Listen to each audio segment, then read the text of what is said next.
Social media पर अपने ही बहन बेटियां आधी नांगे होकर नाच गाने करते हैं, उस पर टिप्पणी नहीं करोगे तुम।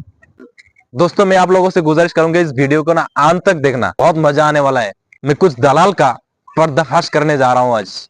तो दोस्तों, फाइनली हमारे धुबरी में इलेक्शन का रिजल्ट आ गया है, और एक ऐसा इलेक्शन रिजल्ट हमारे धुबरी में आ गया है कि आप लोग विश्वास ही नहीं करोगे। अनबिलीवेबल है। 10 लाख वोटों से कोई जीतता है क्या? हम लोग तो एक्सपेक्ट कर रहे थे कि 2-2.5 लाख से जीत जाएंगे रकीबुल हुसैन। हम लोगों का अंदाजा जो था वो बहुत ही कम था। ये बहुत बड़ा मार्जिन से जीत लिया है रकीबुल हुसैन ने, हमारे धुबरी की सांसद बन गया है अभी। 10 लाख से ज्यादा वोटों से जीता है। उस पर उतना बात नहीं करूंगा। मैं बात यही करूंगा कि पिछली बार जब मैं वीडियो बनाया था और उस वीडियो में मैं आजमल के खिलाफ बोला था।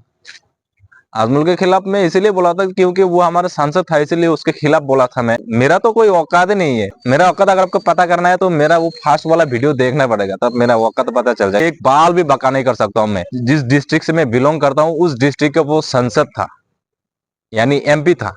इसीलिए मैं उसको थोड़ा सा क्रिटिसाइज किया, क्योंकि उन्होंने इलेक्शन के पहले कहा था हिमंत विश्व शर्मा, उन्होंने यही चैलेंज किया था कि अगर ये मियाँ लोग गुवाहाटी में ज्यादा से ज्यादा 3 दिन अगर मजदूरी या फिर सब्जी वगैरह जो भी करता है, मजदूरी करता है, सब्जी बिक्री करता है, अलग अलग जगहों पे काम करता है अपने पेट पालने के लिए, अपने घर संभालने के लिए, और इसी को इमोशनली ब्लैकमेल करने के लिए उन्होंने हिमंत, हमारे असम के जो चीफ मिनिस्टर है हिमंत विश्व शर्मा को, उन्होंने कहा था कि अगर ये मियाँ लोग 3 दिन अगर काम बंद कर देता है गुवाहाटी में तो यहाँ के लोगों को खाना पीना बंद हो जाएगा। तो ये प्राउडली उन्होंने कहा था। तो मैं इसी के खिलाफ हूं, क्योंकि मैं भी मजदूर हूं। मैं भी गुवाहाटी के अंदर काम करके खाता हूं। मेरे जैसे हजारों लोग गुवाहाटी के अंदर यही मजदूरी करके खाते हैं। मतलब पढ़ाई तो थोड़ा बहुत कर लिया है, लेकिन पढ़ाई करने के बाद जो भी हम लोगों के मन में आशा होते है, जो उम्मीद होते हैं, जो करने की हम लोगों को इच्छा होती है, वो हमें नहीं मिलता है। तो मजबूरन हम लोगों को मजदूरी करना पड़ता है, और इसी को लेकर के इतना प्राउडली उन्होंने ये चैलेंज किया था। अगर उन्होंने हिमंत विश्व शर्मा को अगर ऐसा चैलेंज कर दिया होता कि हम अगले 5 साल के अंदर धुबरी में ऐसे सोर्सेस लाएंगे ताकि धुबरी के लोग बाहर जाना ना पड़े, धुबरी के अंदर ही काम करके खाएं, तो मैं आजमल साहब को सपोर्ट करता। और मेरे जैसे हजारों मजदूर लोग धुबरी से आते हैं, बिल्कुल इस बात को सपोर्ट करता और वोट भी उन्हीं को देता। गरीबों के प्रति जो एक छोटा सोच है, मैं कहूंगा छोटा सोच ही है, क्योंकि धुबरी में 89% गरीबी की रेखा में जीते हैं, मतलब बिलो द पॉवर्टी लाइन में जीते हैं।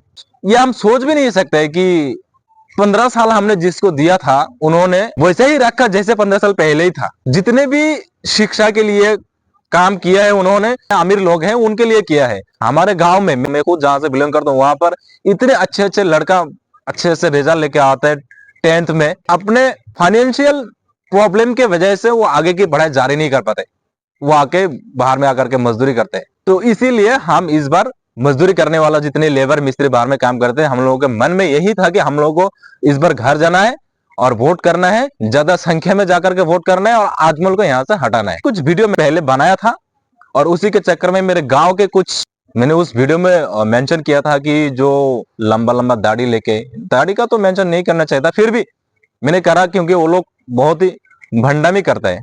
तो फिजिकली मेरे से जब वो लोग मिले, जब मैं बात किया तो झटके में कमेंट कर दिया कि आजमल साहब इनके घर में दाल चावल नहीं भेजते, इसीलिए आजमल के खिलाफ बोल दिया।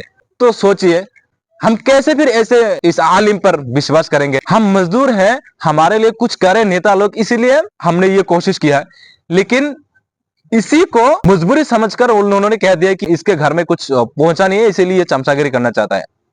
अबे दलाल, तो तुम लोग क्या सोचा कि सिर्फ हम वोट दे देंगे और जीत जाएंगे आजमल साहब, और आजमल साहब से जितने गुफ्तगू हम करेंगे गरीबी को हम उभरने नहीं देंगे? तुम लोग का यही सोच है ना? अभी देखो आंकड़ा बताता हूं। धुबरी में रकीबुल हुसैन साहब को, देखो राजनीति से मेरा हम लोगों का कोई लेना देना नहीं है। हम लोग मजदूरी करके खाते हैं, हम अपने दम पर काम करके खा के जीते हैं, और हम लोगों के साथ जो भी खिलवाड़ करेगा उसका साथ यही होगा। आंकड़े यही है। रकीबुल हुसैन साहब ने धुबरी में 14,71,885 वोट प्राप्त की है, यानी 14,71,885 वोट्स रकीबुल हसन साहब को मिली है। और वही आजमल साहब को, जिनको हमने 3 बार सांसद बनाया था, उनको वोट मिली है केवल मात्र 4,59,407 वोट। अब इसको 4,59,407 वोट को अगर उधर 14 लाख से कम कर दे तो कितना बच रहा है? 10,12,476 वोटों से रकीबुल हसन साहब ने जीती है। देखो भाई, राजनीति में कुछ भी हो सकता है, उसमें हम ध्यान नहीं देंगे उतना, लेकिन मैं उन दलालों से फिर भी मैं एक बात मैं स्पष्ट कर देना चाहता हूं, तुम लोग तब आवाज नहीं उठाओगे जब कश्मीर फाइल जैसी वाहियात फिल्म रिलीज कर देती है मुसलमानों को बदनाम करने के लिए, एक शब्द भी तुम्हारे मुंह से नहीं निकलता है। अभी एक और फिल्म आने की खबर आ रही है, वो फिल्म का नाम है हम दो हमारा बारा। तो इसमें तो भरपूर इस्लाम का बदनाम किया जा रहा है इस फिल्म में, इसका विरोध नहीं करोगे, इस पर एक शब्द भी नहीं कहोगे। सोशल मीडिया पर अपने ही बहन बेटियां आधी नांगे होकर नाच गाने करते हैं, उस पर टिप्पणी नहीं करोगे तुम। सोशल मीडिया पर अपने ही बच्चे ऐसी जगह पर पहुंच गई है, पढ़ाई तो दूर की बात, उन्हें अच्छी बात भी कहो तो उनको बुरा लगता है, इस पर ध्यान नहीं दोगे कि इस मामला को कैसे सुलझाया जाए, इस पर ध्यान नहीं दोगे। मिलते हैं अगले वीडियो में।